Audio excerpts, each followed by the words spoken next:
રેખાઓ સ્વાધ્યાય 9.1 નો પહેલો દાખલો. યામ સમતલમાં 4 શિરોબિંદુ આપ્યા છે, એનો ચતુષ્કોણ દોરવાનો છે યામ સમતલ ઉપર અને તેનું ક્ષેત્રફળ શોધો.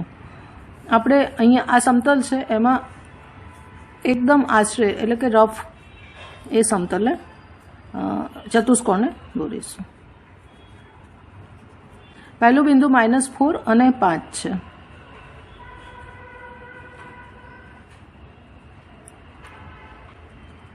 એ આશરે અહીંયા આવશે -4 અને 5. 0 અને 7 જે વાય અક્ષ ઉપર આવશે. ધારો કે 7 છે તો 0 અને 7. 5 અને -5 આશરે આપણે અહીંયા લઈશું એને 5 અને -5 ચોથા ચરણમાં આવશે અને -4 અને -2 ત્રીજા ચરણમાં આવશે. આ ચારે બિંદુને આપણે જોડી દઈશું અને ચતુષ્કોણ મળશે. આ થઈ ગયું યામ સમતલ ઉપરનું ચતુષ્કોણ. હવે આગળ કીધું છે એનું ક્ષેત્રફળ શોધો. તો ચતુષ્કોણનું ક્ષેત્રફળ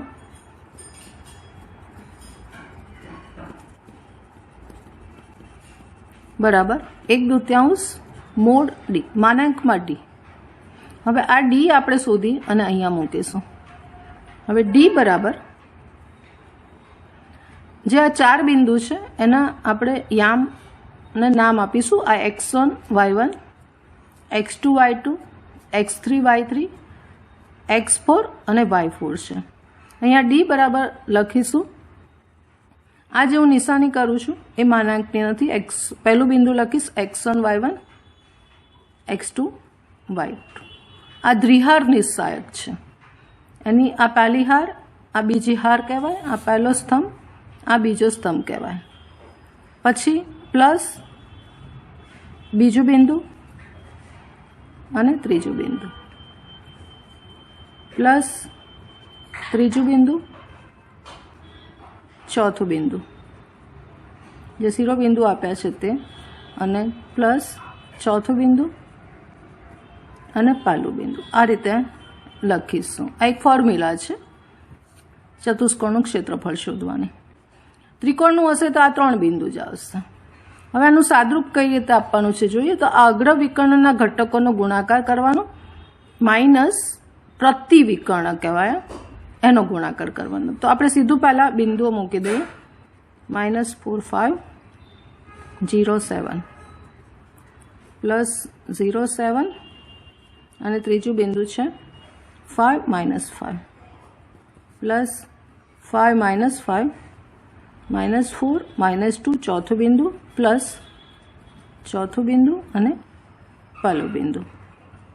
હવે આનું સાદરૂપ આપીશું. મેં કીધું એ પ્રમાણે કે અગ્ર વિકર્ણનો ગુણાકાર માઇનસ પ્રતિ વિકર્ણના ઘટકોનો ગુણાકાર એટલે -28 અને -5 × 0 એટલે 0. પછી પ્લસ 0 અને -35 પ્લસ -10 અને અહીંયા 3 વાર માઇનસ આવશે એટલે -20. સેમ એવી રીતે -20 3 વાર માઇનસ એટલે -8. સાદરૂપ આપી દઈએ આપણે તો -28 -35 -30 અને -28 આ રીતે થશે. એટલે આ બેનો સરવાળો -63 -58 એટલે આપણને મળશે -121 ડીની કિંમત મળશે. આ ડીની કિંમતને આપણે અહીંયા મૂકી દઈએ એટલે માનાંકમાં -121 એટલે માનાંકની બહાર એટલે પ્લસ થઈ જશે. એટલે જવાબ આવશે ચતુષ્કોણનું ક્ષેત્રફળ બરાબર 121/2 એકમ. બરાબર એનું આન્સર આવશે. રકમ નંબર 2. એક સમબાજુ ત્રિકોણનો પાયો વાય અક્ષ ઉપર એવી રીતે આવેલો છે કે તેનું મધ્ય બિંદુ ઉગમ બિંદુ છે. આ સમબાજુ ત્રિકોણની બાજુ 2a હોય તો તેના શિરોબિંદુઓ શોધો. હવે પહેલાં આપણે એ સમબાજુ ત્રિકોણ જે આપ્યો છે કે જેનો પાયો વાય અક્ષ ઉપર આવેલો છે એવી રીતે આવેલો છે જે મધ્ય બિંદુ ઉગમ બિંદુ થાય છે.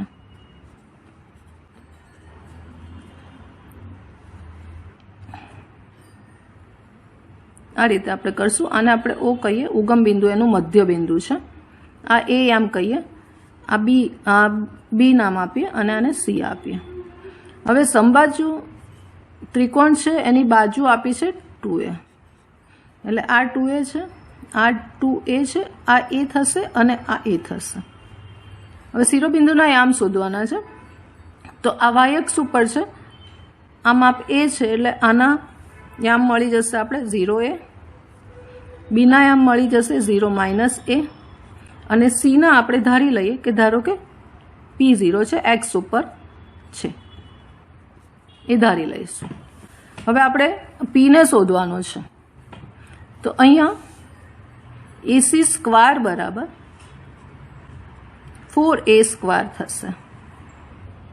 આપણને 2a ની લંબાઈ આપેલી છે. હવે એના એમ ખબર છે, સીના ખબર છે અને એનું અંતરસૂત્ર વાપરીશું. તો P² વત્તા a² બરાબર 4a² થશે. માટે P² બરાબર 3a² થશે. આને આપણે આ બાજુ લઈ લઈશું. માટે P બરાબર ±√3a થશે, જે આપણે શોધવાનું હતું P.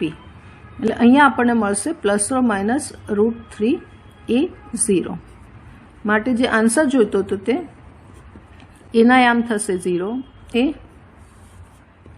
બીના યામ થશે 0 - આ શિરોબિંદુ શોધવાના હતા, એ શિરોબિંદુ a b શિરોબિંદુ, અને સીના યામ થશે P આપણે શોધ્યું તો ±√3a0. સ્વાધ્યાય 9.1ની ત્રીજી રકમ, એમાં બે આન્સર લેવાના છે. જ્યારે PQ y અક્ષે સમાંતર હોય અને PQ x અક્ષે સમાંતર હોય ત્યારે બિંદુ P x1 y1 અને Q x2 y2 વચ્ચેનું અંતર શોધો. હવે અંતરસૂત્ર તો આપણને ખબર છે, પણ અહીંયા બે ઓપ્શન આપેલા છે કે પહેલા જે રેખા છે PQ એ y અક્ષને સમાંતર છે અને બીજા ઓપ્શનમાં રેખા PQ x અક્ષને સમાંતર છે. હવે જ્યારે રેખા y અક્ષને સમાંતર છે તો એ રેખા શિરોલંબ રેખા થશે.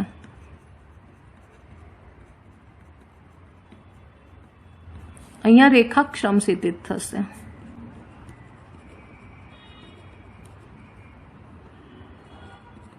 હવે જ્યારે રેખા શિરોલંબ છે ત્યારે રેખા ઉપરના જે બિંદુના યામ છે x યામ સરખા થશે, સમાન થશે. અહીંયા y યામ સમાન થશે. માટે અહીંયા આપણને x1 y1 xm x1 છે, અહીંયા પણ xm x2 છે, એટલે સમાન થયા. એટલે અહીંયા આવશે તમારી પાસે x1 બરાબર x2, સેમ y યામ સમાન છે તો y1 બરાબર y2. આ બે ઓપ્શનમાં આ રીતે થશે. હવે આપણે જે શોધવાનું છે P અને Q વચ્ચેનું અંતર શોધો. તો PQ અંતરનું ફોર્મ્યુલા છે લખીએ. તો PQ બરાબર √x1 - x2² વત્તા y1 - y2². Same here PQ બરાબર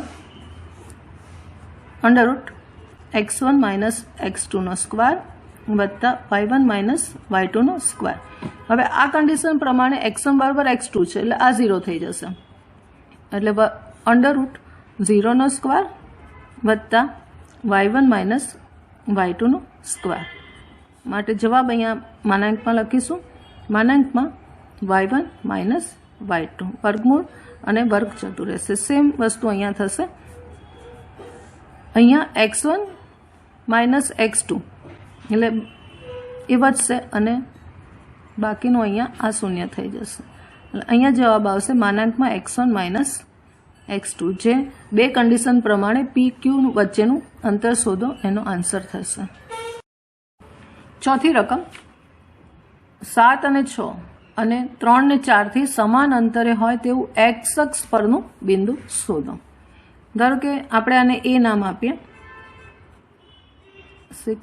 7 અને 6 એ બિંદુ છે અહીંયા, અને અહીંયા છે B બિંદુ છે જેના યામ છે 3 અને 4.